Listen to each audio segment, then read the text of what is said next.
Hello my friends, welcome back to my channel. It is Mike here once again. How are you? How are you doing? Are you well? I hope you're well. I hope you're kind of getting through your day, and you're having a sit down, quiet 5 minutes with a cup of tea, and got a little biscuit, and you're kind of coached up, and you're going to watch me talk to you about the Telly that I've been watching in March, because it's been quite a good month of TV, and I made notes. Well, not so much notes, because you know I'm not that prepared, but I have made a list on my phone of the programmes that I have watched in March 2019, and I'm going to tell you all about them. But before I get into that, I'm going to ask you all to pop on over to my channel and hit the subscribe button. You're going to get new videos from me every Tuesday and Friday. Videos about TV shows, films, books, vlogs. There's even a cheeky podcast on the way. How very exciting. Spoilers. And yeah, hit the notifications so you get to know when those videos are actually up and live and you can watch them. And I'd really appreciate a like on this video if you so feel inclined and you feel positive about hitting the thumbs up, because thumbs up is a good thing, right? Okay, let's get into what TV I watched in March. So I'm going to go to my phone to get my notes up because I can't remember them anyway. I'm enjoying making these videos for you though about the Telly, because I watch a lot of Telly and I really enjoy programmes. I just love them. I love binge watching them and I love watching them once a week. So there is a bit of a mixture of those things that I've watched this month. Let's go to March. The first thing, this is a good one. This is a good one. Okay. Is anybody else watching FLEABAG? Okay, because if you haven't watched FLEABAG, you need to go to BBC iPlayer right now and you need to watch the whole series, because season 1 was on, I don't even know if it was last year. It must have been last year, maybe the beginning of last year or the end of the year before. It was on quite a while ago. And FLEABAG is about a lady who is going through her life, and it's short episodes, half an hour.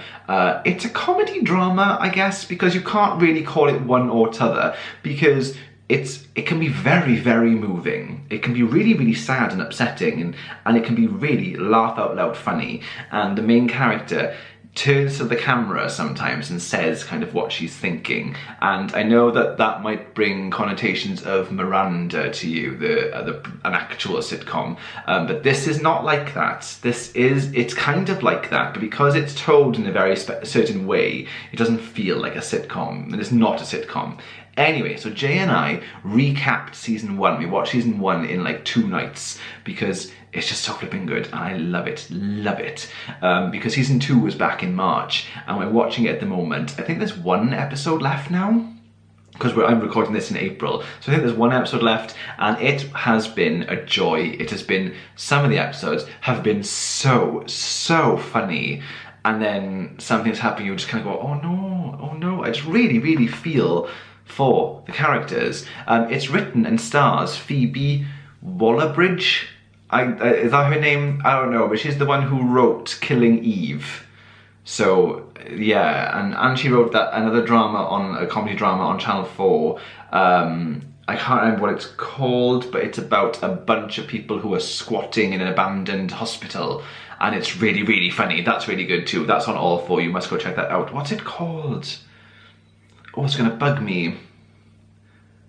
Anyway, so that's good. So we watched FLEABAG season 1 and 2, and it genuinely is one of my favourite things. I love it. Jay and I have been continuing our Fringe rewatch. We're on season 2 now, and we're about halfway through. We took a little break. We watched the whole of season 1 a couple of months ago, got about 2 discs into season 2, and that's when we thought, actually, we need to have a little break, because to come back to it and want to carry on and watch it, because otherwise you can just it's too much of the same. So we kind of put it on pause, watched a bit of FLEABAG, watched a couple of these other things I'm going to mention in a second, but season 2 in Fringe is where everything changes, really. You've still got Olivia Dunham, who's the FBI agent who is kind of hunting down all these weird, strange scientific anomalies, people with sort of seemingly magical powers or having these really weird kind of science experiments gone wrong. She's hunting them down, and she's kind of the force, because it turns out that she was experimented on as a child and has some kind of abilities. So that's interesting. So I got Walter with her and Peter with her and Astrid, and they're her little team, and they're investigating all these weird occurrences. But season 2 is where it becomes less about the monster of the week and more about the overarching story. So you've got like the other world, the parallel world, and agents from the parallel world are coming over here, and they're shapeshifters, and they're trying to they've got an agenda. We're not entirely sure what that is yet. They're working for somebody, we don't know who yet. I mean, I do know, but I'm not going to spoil it for you. It just becomes larger, and there's a large kind of story which happens from the very beginning where it's hinted that Walter's son Peter died, but Peter's alive with them. And then there's all these stories about parallel worlds, and you're kind of like, well, is Peter from here? And that's not a spoiler, because it does it heavily hinted at in the first season, and then the second season then that story comes to a fruition as well. So that's really interesting, and I'm thoroughly enjoying myself, but I did need a break from it because, like I said, it can be a bit too much watching the same kind of program over and over again. So I'm loving the fact that it's become larger and not just about the story of the week. It's got this really clever ability of having a story of the week, like a monster of that week, which is intrinsically linked to the larger story. It's very, very cleverly done. Must watch Fringe. If you like X-Files or you like Lost, Fringe should be on your list. So I'm on season 2, and we'll carry on with that through April. We're going to finish season 2, maybe take a break from it, and then the next month start season 3. Maybe, we'll see. Maybe we'll just go straight through. I don't know. So another program I watched this month. So I whenever I watch Grace and Frankie, okay, on Netflix, I finish a season and I miss it so much as soon as it finishes that I immediately have to go back and start watching it from the beginning. And I have done that now. I finished season 5 last month, so I'm re-watching Grace and Frankie, and this month so far I have watched season 1 and 2, and I'm kind of halfway through season 3. So if you haven't watched Grace and Frankie, it's about 2 women who have been married to their husbands for 40 years, and they get divorced because it turns out their husbands have been having an affair with each other for like 20 years. So these women have had to kind of start their lives again in their late 70s, and it's incredibly funny. I mean, it's got some of the funniest moments that I've experienced on TV, proper laugh out loud moments that you think about afterwards and you carry on laughing. And FLEABAG is a bit like that. Things happen in the moment, you laugh, and then 5 minutes later you take them back to it and you just start laughing and chuckling again, and that's really good. So I'm enjoying this humour that's been happening this month. Lots of humour on my telly. So Grace and Frankie season 2, things move forward a little bit with the characters. Because the first season is really just about the women discovering, well, kind of who they are now, that they aren't with their husbands, but they're still angry, but they also feel frustrated because they can't just be angry that their husbands have left them because they're gay, and it's a complicated emotion, and the whole family getting around it and trying to feel it out, especially with the husbands, the men getting married to each other. So that was kind of season 1, and season 2 then is an extension of that, but it's also more about the women then. Do I start dating now? Kind of what do I do now that they're kind of moving past the anger phase with their ex-husbands and thinking about what it's going to be like now living alongside them with their family. It's brilliant. If you haven't watched it, you must. You must. I really, really enjoy it. And then, whilst I've been watching that, one more kind of humorous / sad program. Isn't it interesting that lots of programs that do humour really, really well are programs that do kind of sadness very well too? We have watched Afterlife on Netflix, Ricky Gervais, and Afterlife is 1 season, but it's really short. I want to say like 6 episodes, half an hour each, and it's about Ricky's character. I can't remember names, but his wife has passed away of cancer, and he is dealing with his grief. And that's kind of what the show is about. He's going through his life, but the funny elements come from the fact that he's so angry that his wife has passed away that he is acting out, and he's telling people exactly what he thinks about them. Because as far as he's concerned, the worst thing that can happen to himself now is that he can die. And actually, he's not that bothered, because everybody he wanted to spend his life with is gone. So it's a really sad, really, really bittersweet program, because he's genuinely sad, and the program is about him learning to move on past this devastating portion of his life. But along the way, there are some hilarious moments, genuinely hilarious moments. always undercut by the sadness. And I think that having those two things next to each other is what make this program is quite unique. It's a classic Ricky Gervais in a way. His programs all have a similar kind of style of humour, and he uses the same actors again and again, which is something that I quite like, but gives them something new to do every time. That was really good. But no, Jay and I watched it so quickly that it was so good. And actually I could watch it again, and I'm desperately want more of it. So I'm hoping he's going to do some more. I loved it. Really moving, really funny, real modern issues told in a way that only Ricky Gervais can. So that was really good. And because of Afterlife, we then went back and watched Extras. Now, if you haven't watched Extras, how can I describe this? Again, it's a Ricky Gervais program, and he is an extra on TV programs, and it's sort of about him and his friend. They're both extras, and each week or each episode there is a different sort of film or TV show that they're working on that has a big star, and these big actors are actually in the show, and it's about their kind of life on the side. And Ricky is trying to write something to be a real actor and star in it, and he wants to just be a proper actor, not just an extra. And that's what the show is about. But every week there's a different kind of celebrity guest, and that person, I mean, it was Orlando Bloom, Daniel Radcliffe, there's some really big names, and it's actually genuinely very funny. Stephen Merchant in it is fantastic. Really funny, and I do find him hilarious anyway, but I found him really funny in this. So we binge watched season 1, 2, and the kind of finale of Extras. We watched the whole thing because Afterlife had such a kind of effect on our mood. We wanted more of Ricky Gervais, so we watched more, and they're all on Netflix right now, and you should, if you haven't seen them, they are actually very entertaining. And again, it's quite nice to have a short little kind of comedy drama. That's been my flavour of the month this month, comedy drama. So, Star Trek Discovery Season 2 has been flippin' brilliant. Are we all in agreement? I think we are, right? Season 2, for some reason, Season 1 was fab, and Season 2 is also fab, and the second season is usually quite a difficult one to do, but for some reason Star Trek Discovery are knocking it out of the park. I have just watched, I mean, there's been, actually I don't want to talk about it too much because there's been some really sad things that have happened. There have been some twists. It's been epic. I mean, the amount of money that they must have spent in this program, it looks like a film. It's brilliant.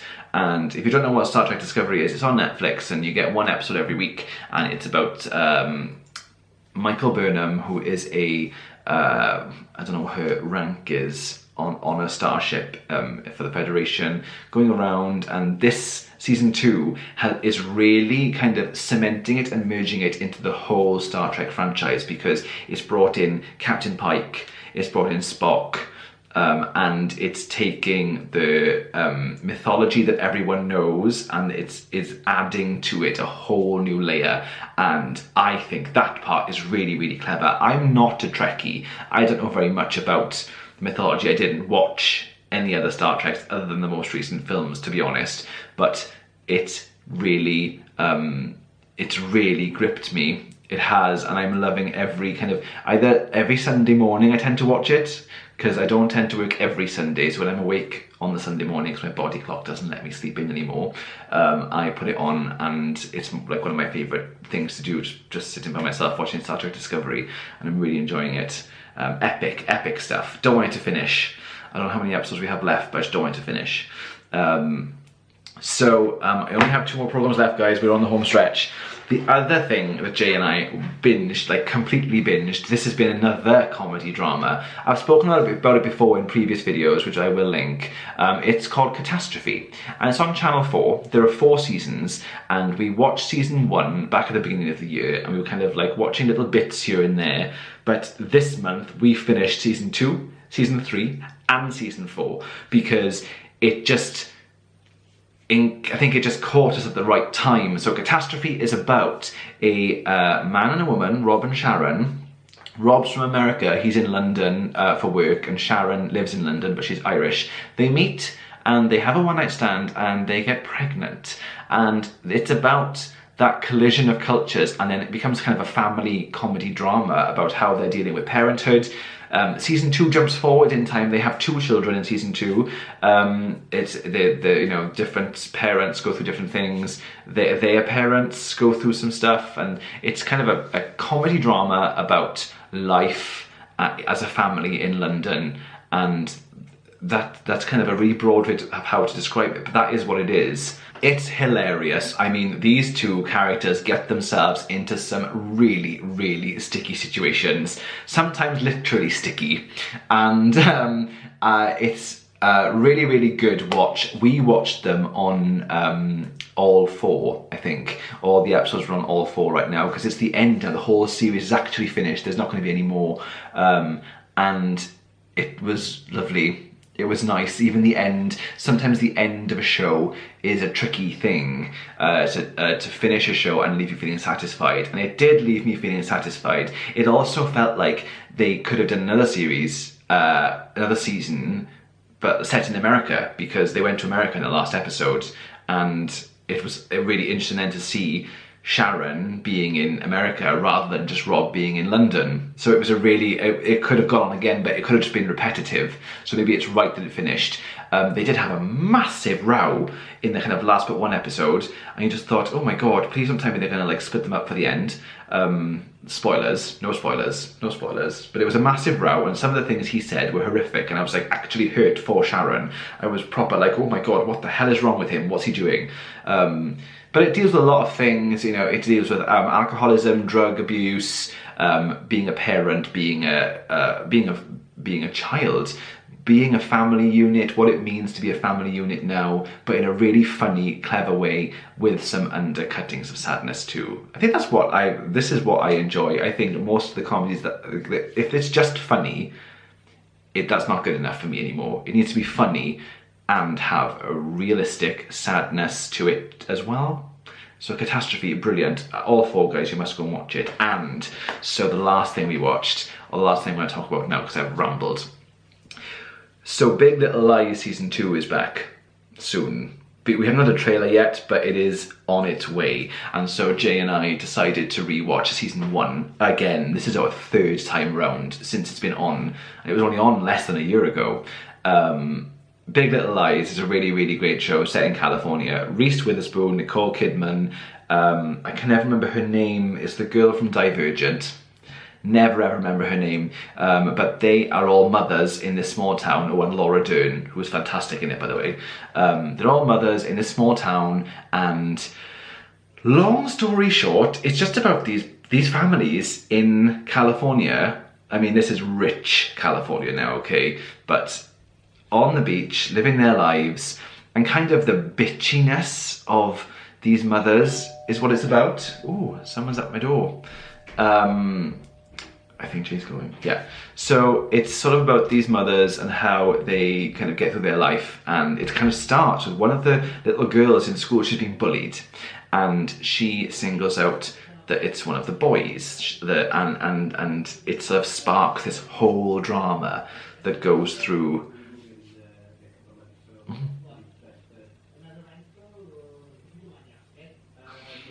Ooh, sorry guys, what was I saying? Got completely distracted by stuff that's happening at the door.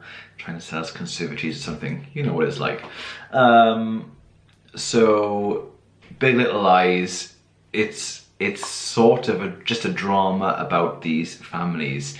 It's about children being bullied, and that sort of sparks this kind of big drama between all the mothers because the children are being bullied, you know, rightly so.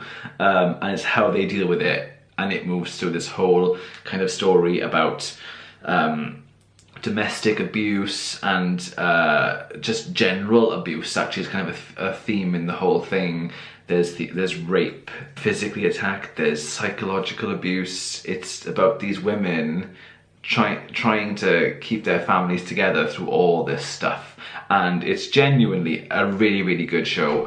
Not just in the story, actually, because the way it's shot is very visually pleasing. It's very interesting. There's fantastic music in it. I mean, the soundtrack is fantastic. Very cool. That's the best way I could describe it. It looks cool, it sounds cool. It's got some really, really brilliant actors doing some fantastic performances. I mean, these are big names, people. Reese Witherspoon, Nicole Kidman doing Telly. And no spoilers, but season 2 has got Meryl Streep in it. Like, what? She don't do TV, so it must be bloody good to get Meryl. That's how I feel. So we binged the series in the space of less than a week. We just had to watch it all, and every time it's fab. Every time it gets you, or it certainly gets me, and I cannot wait for season 2. I don't want it to turn into a soap, because some of the stuff that happens in it, obviously, it's high drama. So there is an element of like how you can have too much high drama, which becomes a bit soapy. I don't think it will be, otherwise Meryl wouldn't have signed on, you know? There's a lot of trust in Meryl right now. But yeah, cannot wait, loved it. And I think that concludes what we watched in March. What have you been watching? Is there anything on right now that I should be watching? Because we're into April. I've already started watching some other really good TV shows. I want to talk about them now because it's happening now, but I'm going to wait until I watch them at the end of the month. Let me know what you guys are watching in the comments box below. I'm desperate to hear what's going on. Or re-watching. Are you re-watching some old box sets? Because that seems to be where I'm going right now. I'm watching some things once a week, but the majority of the stuff is I'm watching old box sets. And I think that I just had a bit of time away from these old, like, beloved programs, and now I'm ready to go back. So that's exciting in itself. And thank you very much for watching this video, and I will speak to you guys very soon. Bye.